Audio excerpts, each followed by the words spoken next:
Welcome to, oh, there we go. Hey gang, and welcome to part 4, our final training, service learning training under this initiative for the Tennessee After School Network. A quick shout out to Volunteer Tennessee, National Youth Leadership Council and United Way for funding this effort. And round of applause for Kip and Terry, our fearless leaders on this. It's been a great ride. I'm really excited to see what y'all have in the hopper and plan today. We had a little bit of conversation before we started recording. After this session, coming your way will be some office hour time. So as you continue, we're not going to finish training and leave you. We will be providing you some ongoing support. Chip and Terry and I are also available ongoing if you have some questions to toss our way too. And we'll also be working to help you in supporting sustenance of this work on the road. Look for more information there. And with that, I'm going to turn it over to Chip and Terry. Oh, good morning, everybody. This is the capstone. And what we really hope is that what you prepared for today will be at least a guide for you in terms of what you're going to do with your kids, be it in person or virtually. And that hopefully you will also get some really good ideas from your colleagues in here, so that maybe you'll make some amendments and changes to what you've planned. And of course, if you were in earlier and you heard what Adam was asking, you may make some significant changes when the kids get involved. But one way or another, you have a process to put together a wonderful project and activity and learning experience for the kids you serve. So we're excited to hear what you have to say and what you have. If you have not yet sent your Padlet to Terry, please do it now so that we can get it queued up for you. Terry, you have anything to add before we go? I'm going to share my screen. I've got all the Padlets ready to go. So when your Padlet pops up, if you will, just tell us who you are and who worked with you to prepare the Padlet, and go ahead and share what you're going to do and just share the process. And then we will give you some warm feedback, as we call it, and we'll move to the next one. So any questions from anyone before we get started? What we will ask is, as you begin, first of all, tell us the agency that you're representing and who else in the group, or who all is in the group, if it is a group, so that we can, in our minds, put you all together. Mm-hmm. And we will ask, if you can, to let us see you, so that we would like to get to know you a little bit. So if you'd turn on your video, we'd really appreciate that.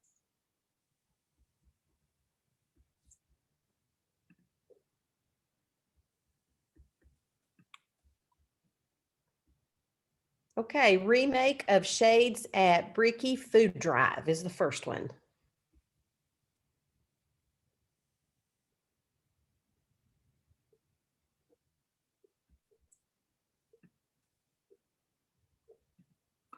You're going to need to unmute yourself. Oh, sorry. I am Betty Rose. I'm with Shades of Development, and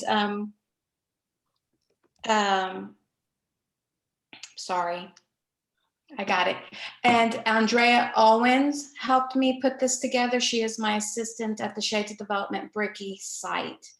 And as we were working through this, we were thinking of different ideas that we could, service learning projects that we could do. And we decided, after the different things that we looked at, that we wanted to work closely with the community near us. So we decided to do a food drive for kids and families needed right out of our school. We talked with our school. The school said they had at least 12 families in need. So our plan is to go ahead and do a food drive through the school, or in partnership with our school. Obviously, we will hand out flyers and send out email blasts to parents as we collect donations for the food drive. We talked about dressing up our kids and walking billboards during curbside pickup to collect those items. And then hopefully at the end, we will then deliver everything that we've collected to these families in need. We hope to continue this on through the rest of the school year till the end of the school year. We do know that some families, even that are doing virtual right now, are receiving assistance through the school. So we want to help them as well. We talked about doing a PowerPoint at the end, showing the process and all the work the kids put into it. And then obviously our reflection would be to go back and to see how we could expand this further out than just to the kids in our program. I guess that's it. Does anybody have any questions or comments for Betty?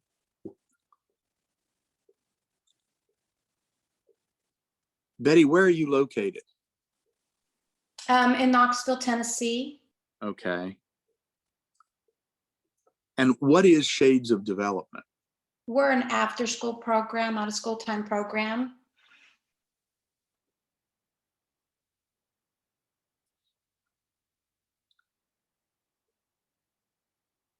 Folks, what do you think?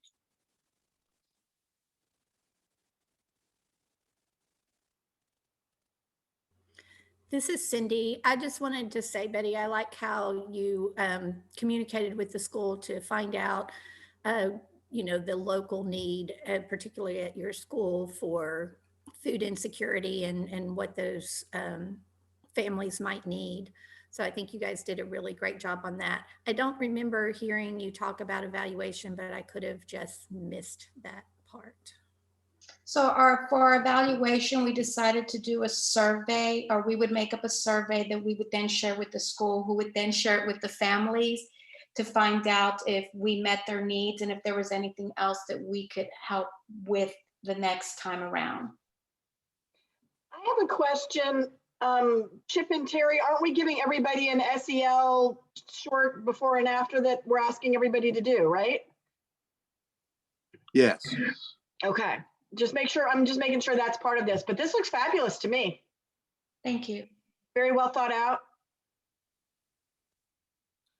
Betty, will your kids have any direct contact with the families who will be receiving the food? We haven't decided that at this point. We don't know if the families want to stay anonymous, or, you know, we just don't really know at this point, since this was just the beginning of it. Sure. Chip, should we move on to the next one? Yeah, by all means. Okay. Betty, that looks really nice to me. Betty and Andrea. Thank you.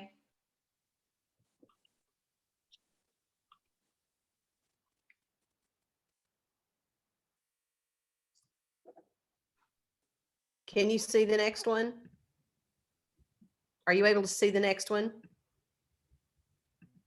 We did it. Yes, there it is. Okay.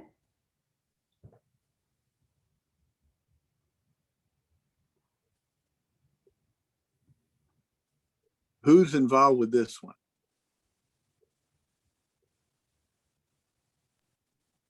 That's Athletic Academy. I'm looking at that age 2 and blown away if they're engaging kids that young in this. Wow. Yeah, that's me. Sorry, I had some other communication going on. Yeah, so we're Athletic Academy. We are in Knoxville, Tennessee. This is the first of what we hope is a franchise, and we're maybe a little bit different from some of the groups. We're for profit, but we're all benefit based for families. So we're drop-in childcare mixed with youth sports coaching. So we enable parents to have vetted coaches with good childcare background to enable to just drop off with us, and we have different programs, and they can go take a break, do whatever they want to at that point. We do offer some aftercare, but no transportation right now. And we're hoping to, once we go through the summer with this initiative, then maybe transition to more full-time aftercare services. But basically for our service learning projects, since it's such a dynamic environment and we've got potentially younger kids all the way to 2 years old, tried to just have something that was more overarching, that we could have micro service learning projects embedded into it. So essentially it's more like Grand Pal type of initiative where we reach out to have the youth reach out to the elderly that are in some of the assisted living centers in the area. And then we set up a hub. The idea is a Facebook page or group where we can host these different events that they connect with this elderly age group. And either it's a act of kindness or a message towards that avenue, or it's more an activity-based thing, kind of get moving type of thing, because that's what our center is geared towards. So the kids will conduct a little fitness session that the elderly can partake in, and we may have some equipment sharing that we can provide for that community. And then the goals would be for them to just develop basic social emotional awareness and skills, and then have a broader community reach. Once this is established, then if it is a group, a Facebook group, then maybe that can expand beyond that fold into the Knoxville community. And then it's this subset is encouraging movement and exercise for overall health and wellness. So a lot of this should be measurable. We didn't have a huge breakout in evaluation and the measurements there, but we should be able to see each event how well that our reach and impact is, and then the kids will have ownership over those specific events.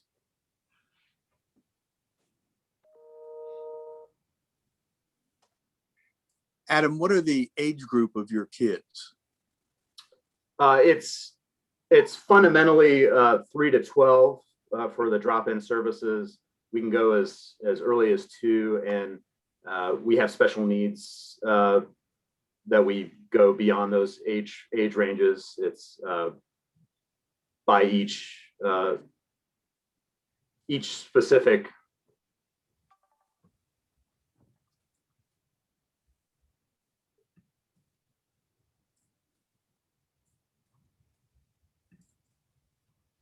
Uh-oh. I'm sorry, I got cut off. Yes. Yeah, so primarily our biggest age group is usually 3 to 6, and then it expands beyond that, and we're certified to handle anywhere from ages 2 to 12. So that's why it's a dynamic environment, and when we run this over the summer, we're not sure what group we're going to have day to day. So I tried to fashion this in that sense where it can change based on each day on who's actually there at the time. I think this is going to be a really helpful model. You know, we don't have a lot of for-profit or athletic camp type folks in the network. And I was really excited about this in terms of growing the network and making sure we got models for all different kinds of operating types of environments. So I'm excited about it from that front, that I think that whatever y'all do will be very useful to other entities like you, if that makes sense. All right, yes, thank you. Adam, what will your kids have to learn to be able to provide the services you're talking about?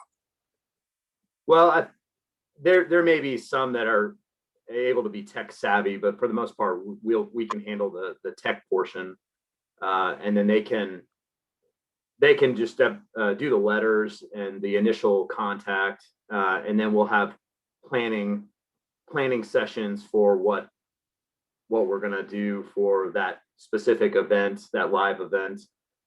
So they'll have the social emotional skills component and the planning aspect, the group team dynamic, in order to plan and then to put it on the presentation skills. That's super. Would you do something more than once?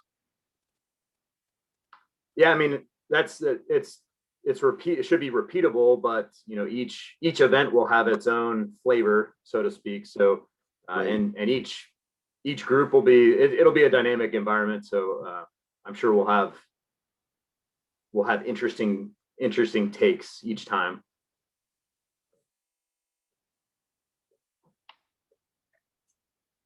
Folks, what do you think?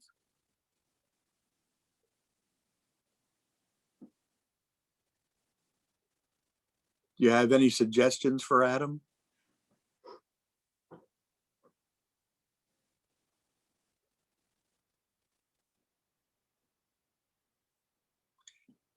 Adam, were you a Lone Ranger in this group, or is there somebody else with us that worked with you? I know so I'm the owner and primary operator. We're a small business, just started out of Knoxville. So I'm gonna train. It'll be train the trainer type of thing. Okay.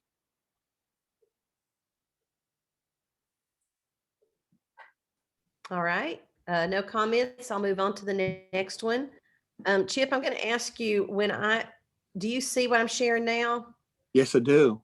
Okay, good. Because I'm trying to navigate between folks that are emailing me stuff. Oh, yes. I'm sorry. No, just so that you know. So here we go. So feeding the hungry, who is that? That is me. I'm Cindy from Shades of Development, and I'm from our central office. So I did not work on this with anyone, primarily because I have cooties and nobody wants to be around me right now. But anyway, so this Feeding the Hungry, and it says a global to local impact. And this is something I learned about just recently in another workshop that I thought was really amazing. So I wanted to bring it into this service learning project. My primary age group, I think, that would really love this, of course, is elementary school, but I think even the younger elementary school children, or even our preschool kids, our 4 and 5-year-olds, could participate in this.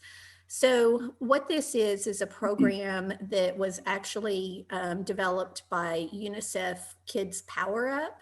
And if you are in after school or in education at all, you may be familiar with Go Noodle, which are short little brain break videos that promote physical movement, social emotional skills, inspirational type videos that you can do with your kids that only last, 3 to 5 minutes. And as the kids kinds of videos, this is not Go Noodle though, it is the same type of thing with even some of the same videos available that Go Noodle. My internet is, can you guys hear me? You've broken still up hear me? a couple of times, but mostly we can hear you.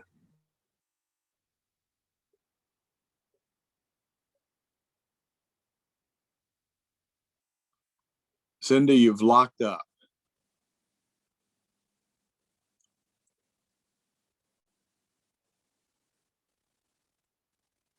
Looks like you're back, but you're muted. You'll Maybe need come to. back to Okay, her. sorry about that. Oh, there she is. Go ahead, Cindy. Can you hear me now? Yes. Okay. So basically during the investigation, about 8.9% of the world's population goes to bed hungry. In the US, we have about 35 million people, with 10 million of those being children, that are food insecure. And in Knox County, we have 13.3% of our population that struggle with hunger. So in this program, under the planning stage, is, what can we do? Well, if we join UNICEF Power Up Kids, which is completely free, every time we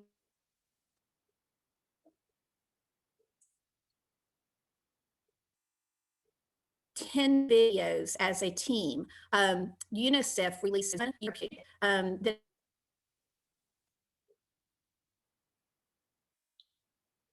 life-saving treatment for children suffering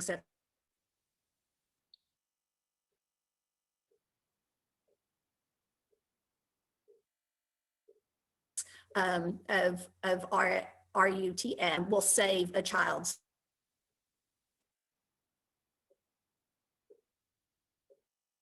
Cindy, you're really going in and The out. kid.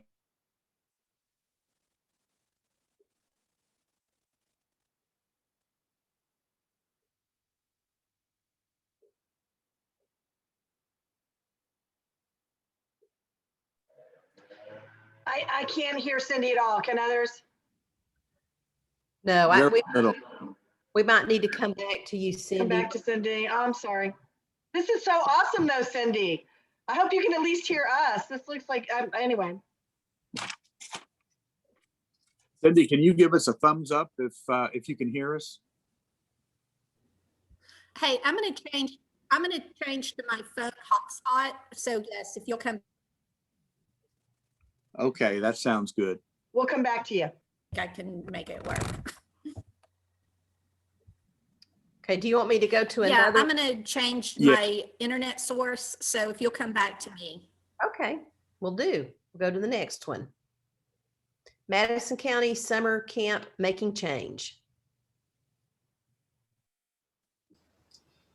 Good morning. I'm sorry, I don't have a camera that is working. Can you hear me fine? You're fine, Sharon. Okay. So I worked on this alone, and I'll be doing this in the summer with a group of summer camp children. I'll have anywhere from 75 to 200 children. So I'm not sure exactly, how many children will want to participate in this project. But in the past, I've worked with Freedom School, and we did service learning there, and some of the things that they did I was excited about. So this is just like a rough draft, but I will let the children choose this summer. So I came up with Madison County Summer Camp Making Change. In the investigation, I'll let the kids, the campers, brainstorm the issues that affect their peers. So it could be hunger, it could be bullying, it could be a number of things.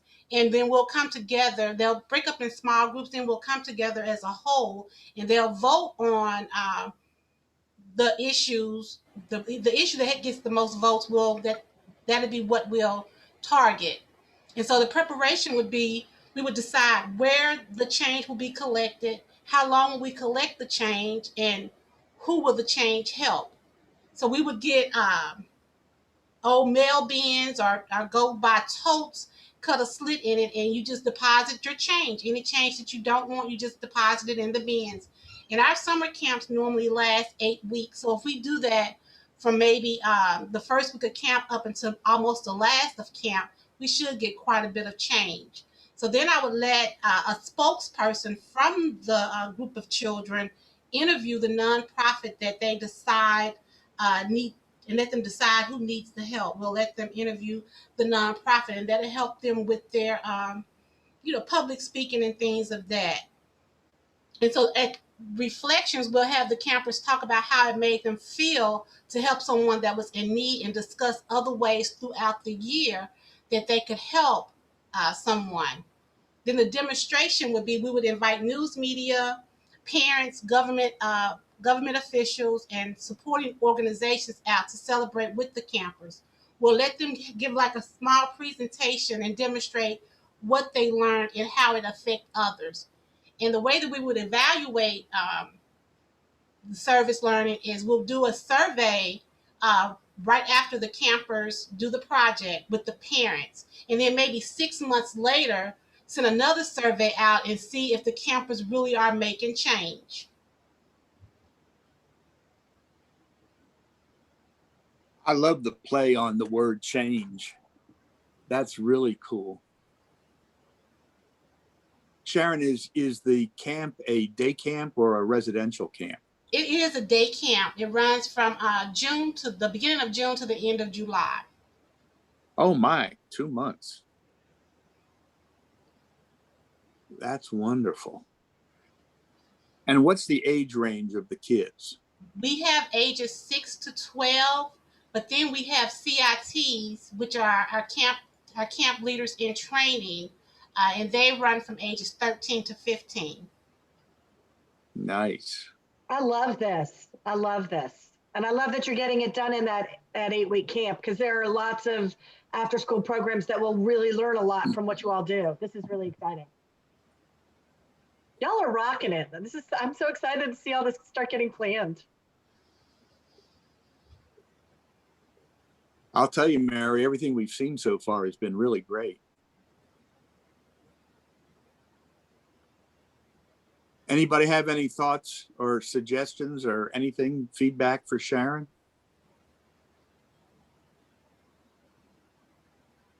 Cindy thinks she's connected well now. Yeah, Terry, can we go back to Cindy? Absolutely. I was just waiting to see if we had any more comments on this one. And I Yeah. too love the play on words. And I think this is going to be meaningful, impactful for these children. So thank you. This is amazing. All right, I'll So go. for the question though for Sharon. Oh, go ahead, Sharon. I just said thank you guys. I was a little nervous about it because, like I said, I had done Freedom School, and the year that I did the Freedom School, they did gun violence, and they did the point where they made signs, and they had school buses cut out on the lawn showing, all the children that had been affected by gun violence. So I thought that was kind of like, I don't want to scare the children, but I do want them to feel like they're a part and their voice is being heard. Sure. Okay, thank you. Now you talked about the coins that the kids will collect going to the agency that they selected. Do you have some agencies in mind that you can offer to the kids to select from? I would probably offer them, like we have RIFA, and we have a couple of other agencies that the kids would understand better than others. Like we have a homeless shelter for women and children and things like that. Okay, that's super. And those folks might come in and make presentation to the kids so the kids can make a decision. Well, I don't know about them coming in to make a presentation to the children. I would let the children vote on, if this is the project that they choose, I would let them vote on which agency, and then I would take a spokesperson from the children to the agency and let them talk to the agency. I wouldn't take all the kids, and I wouldn't want to bring anybody in like that to the camp. Okay. You might be able to do something virtually then. Right. Thank you. Sharon, this is Cindy. I just wanted to say I love that the coin collection makes it so open-ended for your kids to be able to decide what they want to do. That gives them a lot of voice. Thank you. I'm going to go back to feeding the hungry. Okay, I'm not going to turn my camera on because I have learned in other Zoom meetings that draws down on the internet. So hopefully I can get through this. Okay, so I was here to the local impact, and are you able to scroll down for me on the planning toolbar? Do you know what I mean? Like, well, no, if you just click on the or run your mouse over the side, the right side, there's a scroll bar. Yeah, I'm trying. Zooming it makes it just a little more challenging. See, I don't have it. Do you not see the screen that I see that's got everything? It doesn't have everything. There's like more boxes below the, what can we do locally? There's more boxes below that. Oh, Terry, I see a circle with a plus sign on it below where it says, Yeah. what can we do locally? No, Yeah, that's, but that's just to add more. Oh. When you're actually making these, it allows you to scroll down farther. Anyway, I'll go on. sorry. I'm trying. That's okay. I'll go on. So on the local impact, the students also earn coins through the project, and they can use those coins to actually decide what they want to do at a local level to make impact. And that can be anything from feeding hungry families to planting trees to helping with some kind of medical need. So that's one of the other things that they can do through this project. So do you have the ability to click on the video to play the video under action? Okay, Oh, if this you'll is just cool. click start. Welcome to UNICEF Kid Power. Your class has just become part of an awesome team that has the power to save lives. Starting today, your everyday actions, like moving and learning, will make a difference on the lives of kids around the world. Across the world, millions of children suffer from severe acute malnutrition. When someone doesn't have enough to eat or access to the right kinds of food, they can become malnourished. Malnourished kids don't have the energy to run or play. They can get sick more easily and don't have what they need to have a healthy childhood. That's where UNICEF Kid Power-Ups come in. Kid Power-Ups are short, fun videos that get everyone moving, dancing, and ready to learn, all while making a difference to end malnutrition. Every 10 Kid Power-Ups you play as a team, you unlock a life-saving, ready-to-use therapeutic food packet for a child in need. We call them RUTFs for short. Each RUTF packet contains a special peanut paste that have all the vitamins and nutrients a malnourished child needs to become healthy again. A full treatment of 1 packets can reverse the effects of malnutrition, improving strength and bringing kids back to health. They'll continue to grow, learn, and become healthy adults one day. And the best part? The more Kid Power-Ups you play, the more lives you save. So let's get energized and get moving. Together, we can save lives of children around the world who need our help the most right now.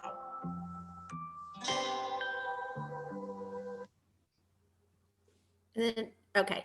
And then if you would click the video, not yet, but if you'll click the next video down, this is an example of how UNICEF has brought in professional sports players to really engage students. And we don't have to watch the entire video, but if we could watch like a minute of it, so we can get an idea of what some of those videos that the kids are watching look like, I would appreciate that. Okay, is this under fitness, self-care, and inspiration?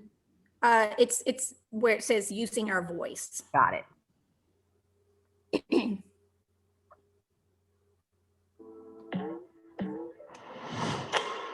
Hi everyone, I'm Sato Savali and I play basketball for the Dallas Wings in the WNBA. I'm also a UNICEF supporter. So today I'm super excited to talk to you guys about something that's really important to me.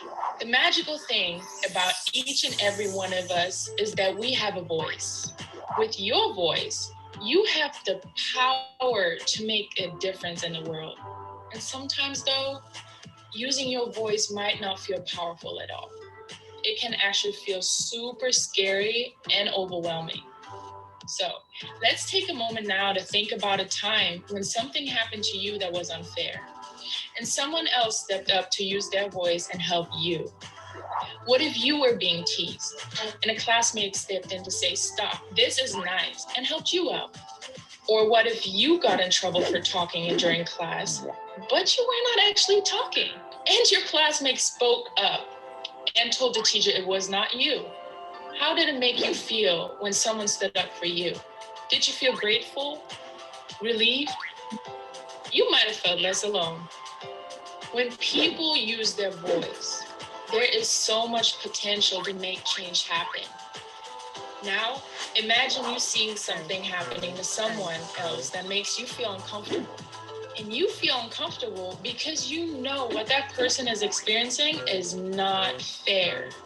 Can you think of a situation you have encountered that made you feel like this? Maybe you saw the new kid who just moved out to your town sitting by themselves.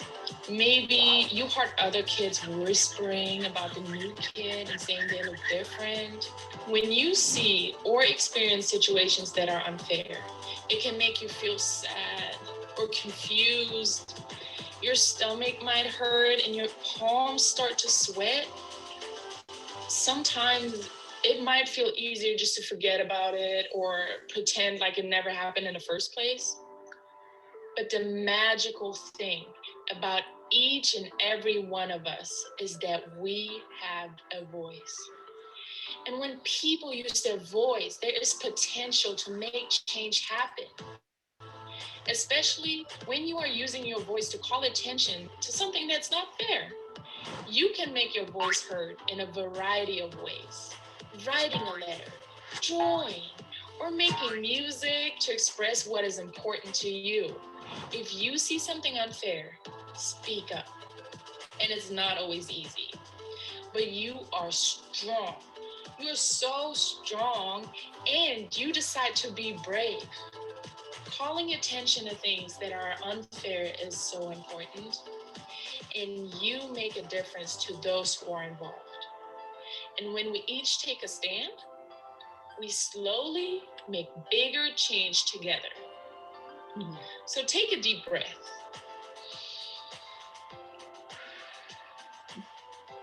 Speak up. What do you have to say? Nice.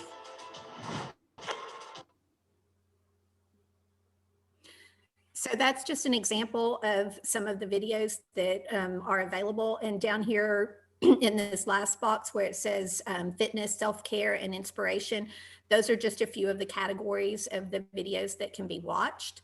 And then when we move up here to reflection, asking the questions of, did we reach our goals? So if we're setting goals for how many videos we want to try to watch as a class so that we can have the impact that we want to have, we'll ask, did we reach our goals? What can we do to increase our impact? And who else can we get involved in the project to have a greater impact? And then under demonstration, once we have either reached our goal or come to the end of our time that we're doing this, we would have a celebration that hopefully, like this particular one, was a mock breaking news interview that shared information about the project and the accomplishments, and the kids would actually be doing that interview process just to celebrate their accomplishments. And then under evaluation, we would be able to measure our impact because we know, it takes 5 coins to feed one family in our local area, or I can't read that because it's too small. I think 10 coins to plant a tree, or I can't read what the other coin amount is, to provide masks for students. So it would allow us to track and evaluate the impact that we made. That's all. Thank you for indulging me with all of the technical problems. That's great. Thank you. Well, that was super, Cindy.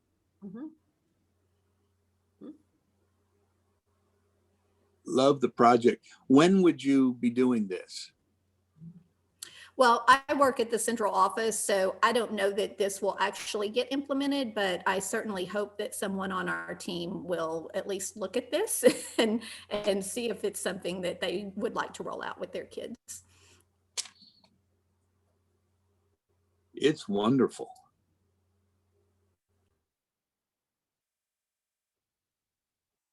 Anybody have any questions or thoughts?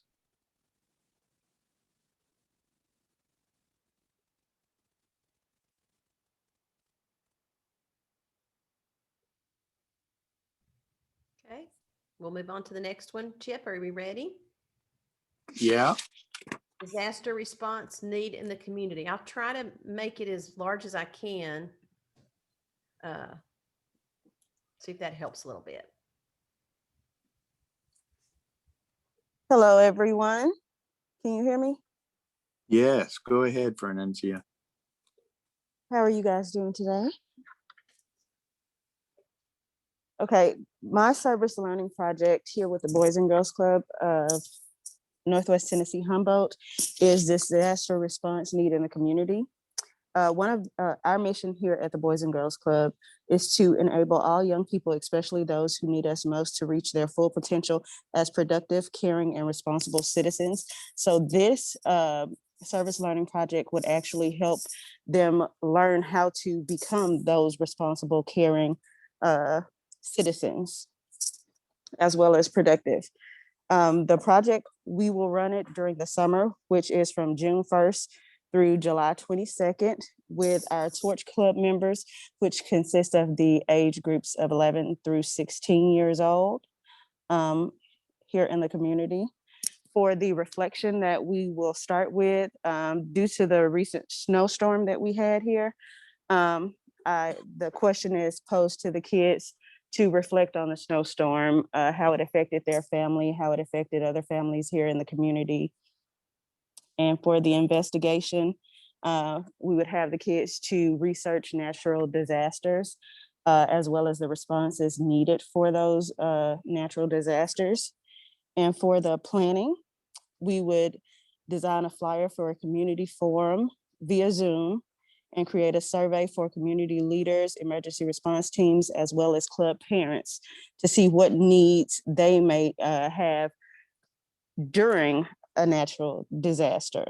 And for reflection for the planning, it says, ask students to reflect on the information received and how they can take action through brainstorming. And then for the action, work with the emergency response teams to create or update emergency response plans and help make kits to distribute to families in the community by collecting donations and gathering materials needed, as well as a copy of all emergency response numbers. For demonstration, take pictures of the kids making the kits as well as distributing them, and contact the local paper so that the information can get out that we are distributing kits just in case, as well as the evaluation, asking the kids what they learned about the project, what they learned from the project, how can they apply it in their everyday life, and how can they continue to improve the project. And that is all that I have for you guys. Wow, that one's nice too. I mean, these are all great. Where would you get the supplies that you would put into the kits? Of course, I said we would take donations. So here at the club, we could ask parents to bring in some donations. We do partner with Walmart sometimes, as well as Tyson, to get materials needed, monetary donations if need be, but just collect from the community itself. And then how would the kits be distributed to the families? Like I said, we would post it in the local paper that we would be passing out kits. We do have our own building here at the club. And right down the street is the fire department. And then we have the police department, which is right across the street. So everybody could join in and come to the club, and we could pass out the kits at the club. We could either set it up on the parking lot where they can come by and pick them up, or we can have them stored in the building depending on the weather. Well, it's during summer, so it will be hot, but we could store it indoors, and we have entrances around the back that the parents can walk through and pick it up around the side. So we could use the club as a distribution site. You can use your grant funding for supplies and things too, be aware too. Yes. If it's helpful. Thank you, Mary. You're welcome. My pleasure.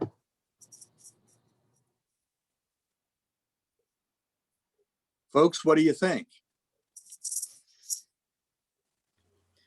I love this idea, especially, I'm not sure what part of Tennessee that you're in, but Middle and West Tennessee has had such traumatic events happening that this is a very timely project. And I think your folks will have a personal connection to it. So I think it's fabulous. Yeah, Thank Humboldt's, you. I couldn't hear you. I told Cindy that Humboldt's in West Tennessee. Mm-hmm.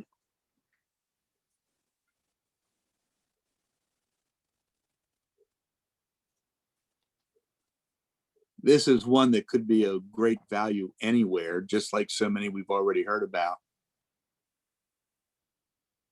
I like the projects that we've talked about because they're not only helping students develop an awareness of community needs and meeting those needs, but also developing those social and emotional learning skills, which are crucial. So it's amazing how you guys have tapped into that as well. Absolutely. Okay, I'm going to move on to the next one. And while she's moving, folks, I hope that as you look at some of your colleagues' ideas, that you see some things you might be able to steal and use yourself at another time. I shouldn't say steal, borrow. And this one's mine, and my name's Allie, and I'm with the Girl Scouts Heart of the South. And I would like to apologize. Mine is very boring. Our program actually hasn't even started yet. So this is something that I think I will definitely be one of those people utilizing all the office hours, because this is still, the program's still continuing to be built out. And we would like for our girls to be the people who build this project out. So hopefully we'll get that started here in the next couple of weeks. Our program is set to start April 7th. But what I did here was I just went through the IPARDE, which it got a little out of order there on the end. I apologize, but I went through the IPARDE system and talked about our projects that we have done in the past, and it seems to be pretty popular with Girl Scouts in our area. We've had girls who've really seen the need for our homeless population here in Memphis to be helped. And so we have created care backpacks, and we work with our community partners to work on getting donations for items for those care backpacks, such as food items, toiletries, blankets, anything that can fit in a backpack. And we actually just got an email this morning, but we have created a really awesome new partnership with Walmart. So I think if this is the project that we do end up taking out, that we would definitely work with Walmart and other community partners as well to have those items donated. So as the action part of this project, our girls would work to go pick up the donated items, assemble the backpacks together, and then deliver those care backpacks to a local homeless shelter. And the demonstration of this project, we actually would want to post pictures of our care backpacks on social media, and this would be a really great way for the girls to network, because this program is a leadership program. The center of this whole program is building their leadership and their confidence skills. So we think that making those network connections over social media, and then that would also allow us to continue this project on and hopefully have donations from other partners that we would find through that. And then as a group, we would all want to come back together and discuss, what can we do differently on this project?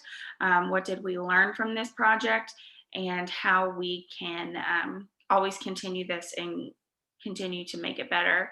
And I forgot to say the ages of our girls. Our girls will be in 6th and 7th grade in this project.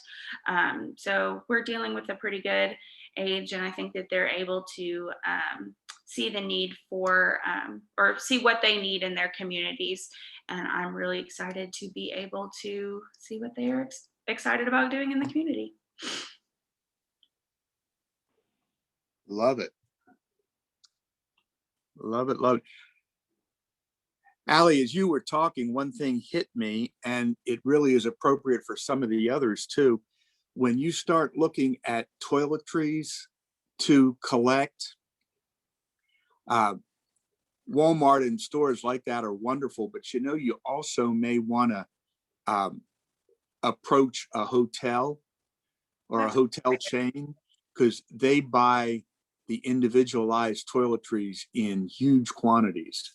And, they may give you a box of shampoo or a box of soap or things like that that would be helpful. That's a great idea. Thank you so much.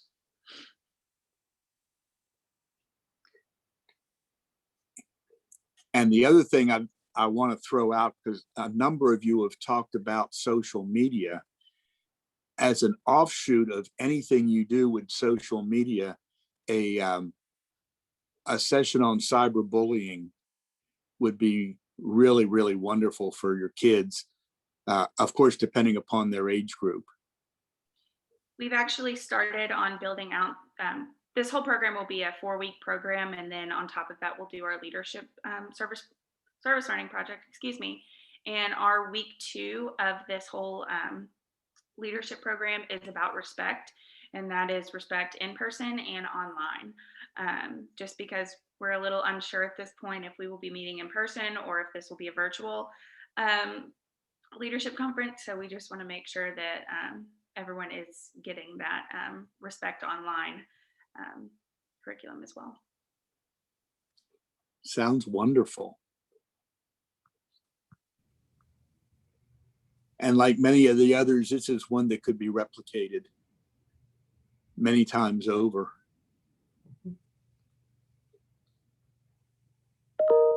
Okay, we've got one more, I believe. One last one.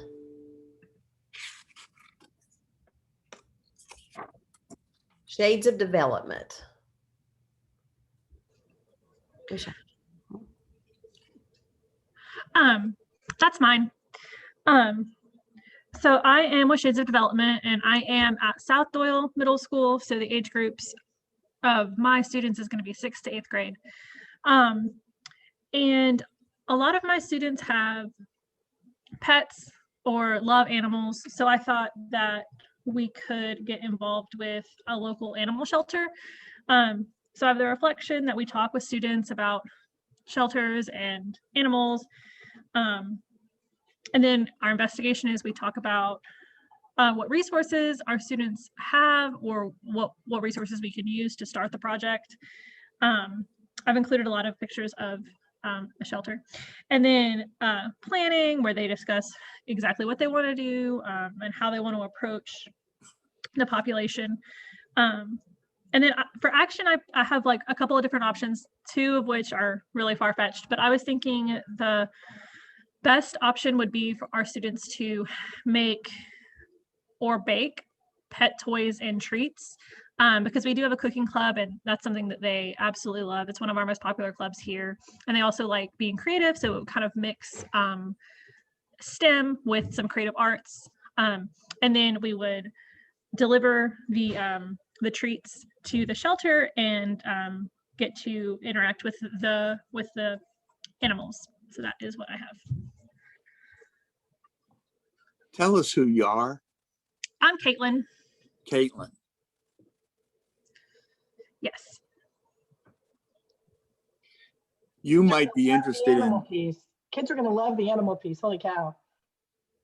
Yeah, my kids, like my students love animals. Like I talk with them about animals almost every day that they're here. So I thought this would really target their interests, and yeah. Something you may want to look at, Caitlin, and I found this on Pinterest, and I think we're going to do it at my church. If you collect old t-shirts, and there are a number of patterns on Pinterest that you can cut up t-shirts and make doggy toys, chewy things out of them that the kids can do and deliver to the animal shelters. Yeah, that's the kind of the thing that I was looking into with the toys, is simple DIY toys that they could make with recycled materials, that we would Yeah. have access to. So And I've also seen the similar type things using yarn that work for the cats. yeah, We love our animals so much. I love animals. So also this was a definitely personal interest. This was, I love shelters and I love working with those communities. So Yeah, it's perfect. Now the kids will enjoy it so much as well. Any comments from anyone? Okay, I'm going to refer to June McCourt from Peabody High School. She said that she did not have her Padlet quite where she wanted it to be, but she'd be glad to talk about her project. So June.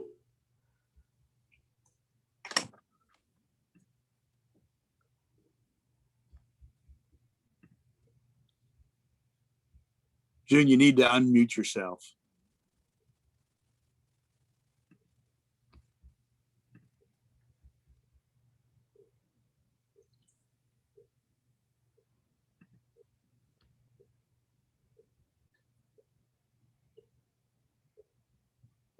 I think she's trying to find where to do that. Oh, there you are. You're good now. Hi, June. I got lost there somewhere. Couldn't find myself.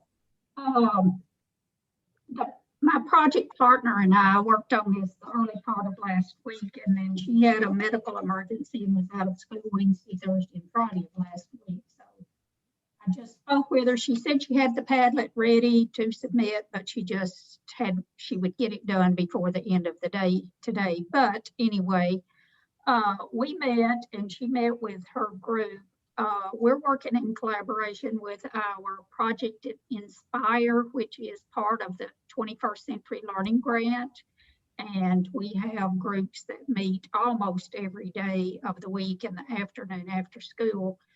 So they wanted to investigate the need for personalized pillowcases for residents at the Trenton Healthcare and Rehab Center, which is one of our partners that we work with constantly.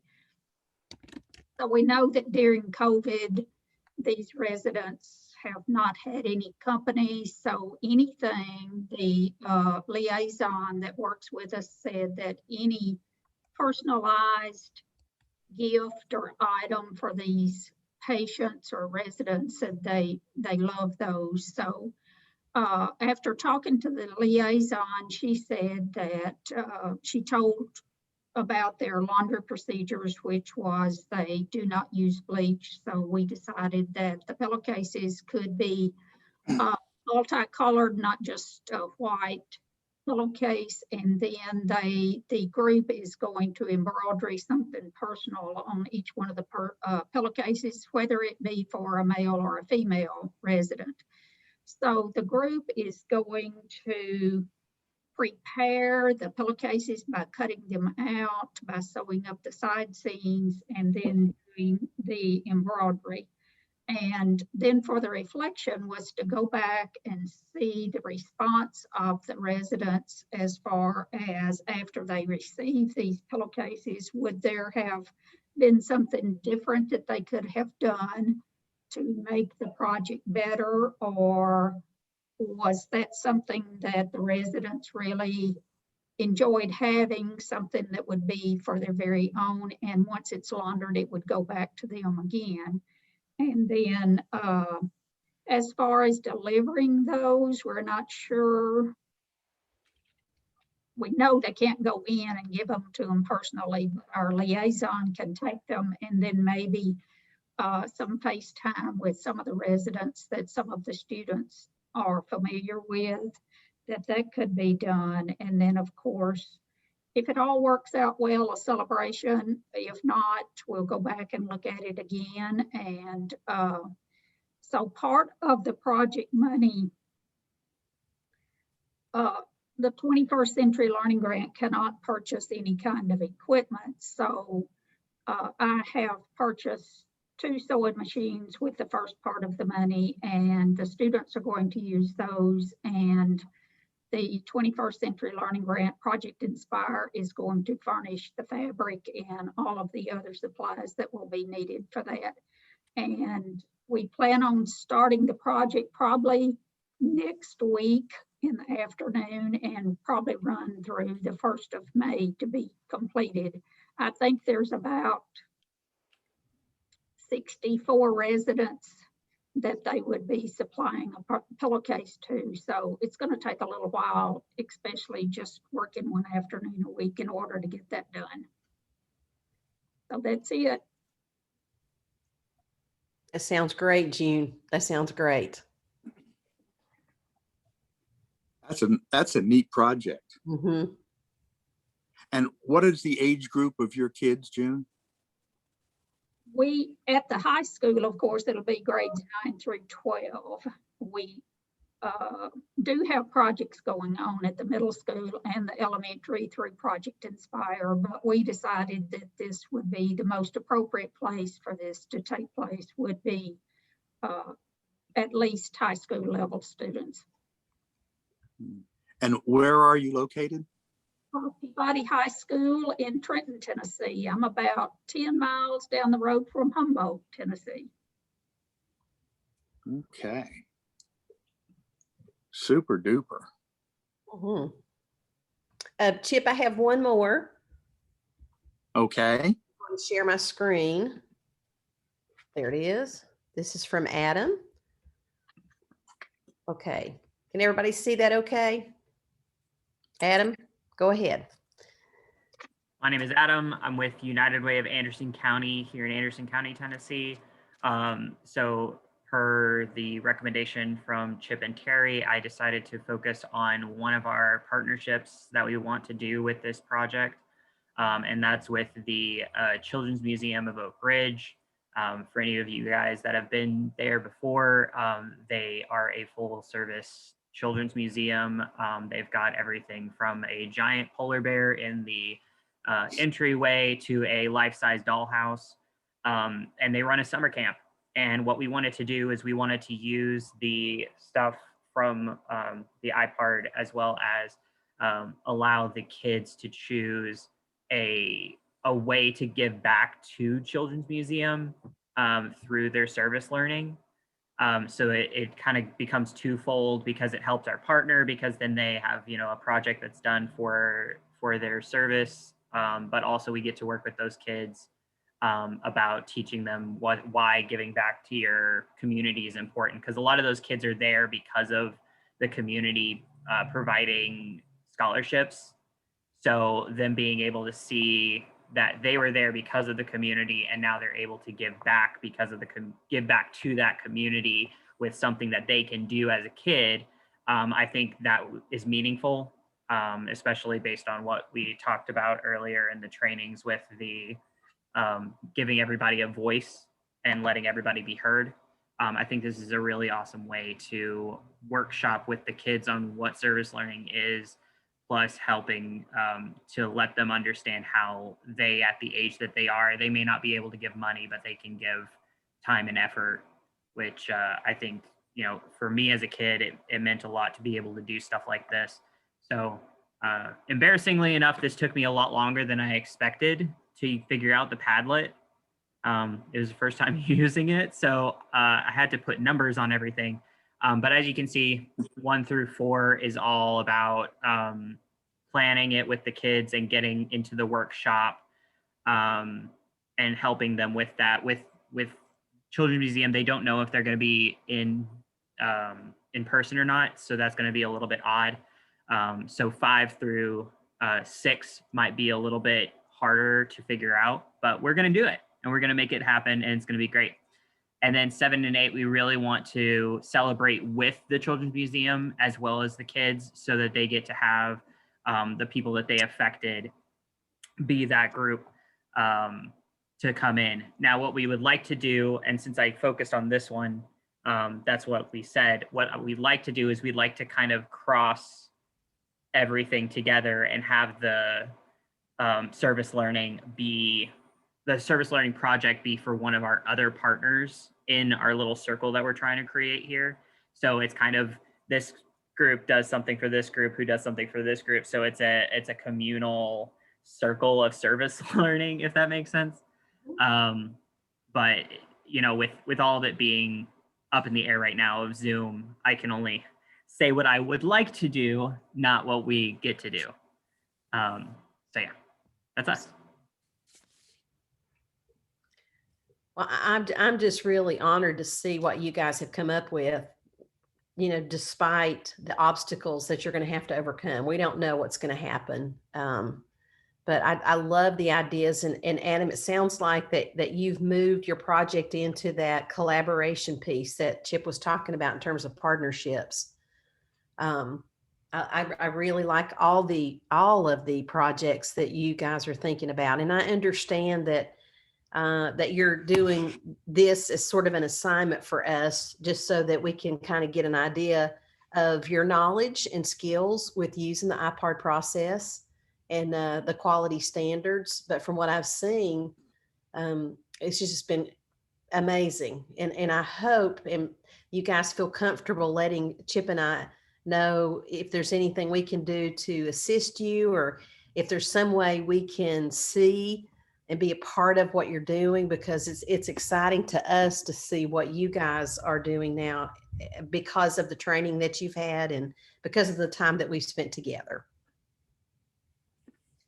Absolutely. And folks, if you are virtual, I know both Terry and I would love to be able to join in and watch what you're doing. If you're in person, I can't promise that either one of us or both of us could come to all of them, but we would love to come see at least some of y'all. And in between, please respond to Through Mary in terms of when the office hours might be most valuable to you. We don't want to schedule something at a time that isn't going to work for you, or that you're not far enough along to deal with the questions that you might have. So think about when that office hour time might be the most valuable to you, and let Mary know so that we can do that. I'll send out an email about that. I'll give you all a couple of weeks to kind of plot, and then we'll try to see when we need to schedule some time for sure. Sorry, I didn't mean to interrupt. And then one way or another, please get plenty of pictures of what you're doing, what the kids are doing, particularly if you have a direct service project, so that we can get shots and see the kids actually doing something with a recipient of the service. If it's not a direct service, having shots of the kids doing things that work, that would also be just wonderful. I want to echo that. That is really important to our grant funders, and it's also really important to us building that sustenance package. We really want to have a lot of great PR tools around what's happened with this work. And then we mentioned, I think back in the very first webinar, Terry and I edited a journal. It's the Tennessee Journal of Volunteerism and Service Learning. It's published by Volunteer Tennessee. And we'd like to showcase some of the things you're doing. There's enough activities just from what we saw this morning that we could dedicate an entire issue to what y'all are doing. So information on what you're doing in terms of what you have to give to Mary for the grant requirements can turn into a lot of articles, particularly if we have some good pictures to support it. And then you would have a way of showcasing yourselves and demonstrating in your community, and specifically to your partners in the community, some of the things that you've actually accomplished.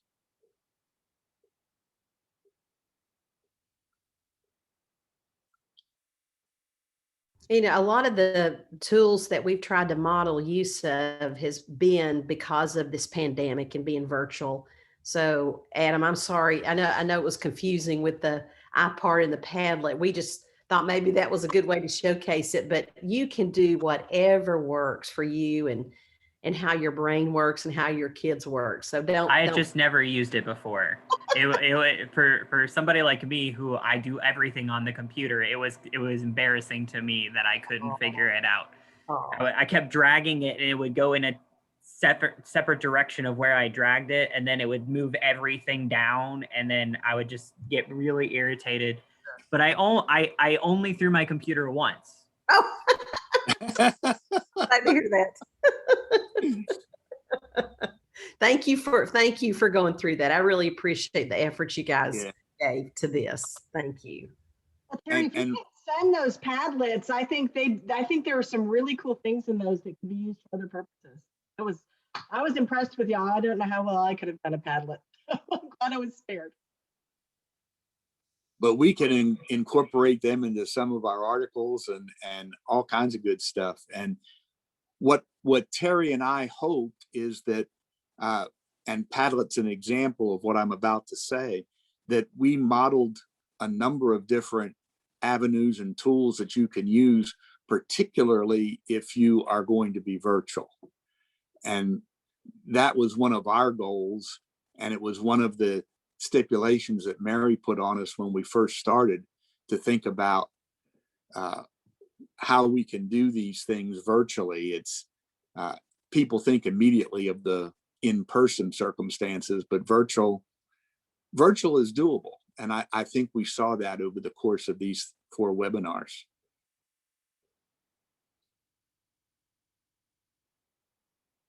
Please send us any questions, any help you need.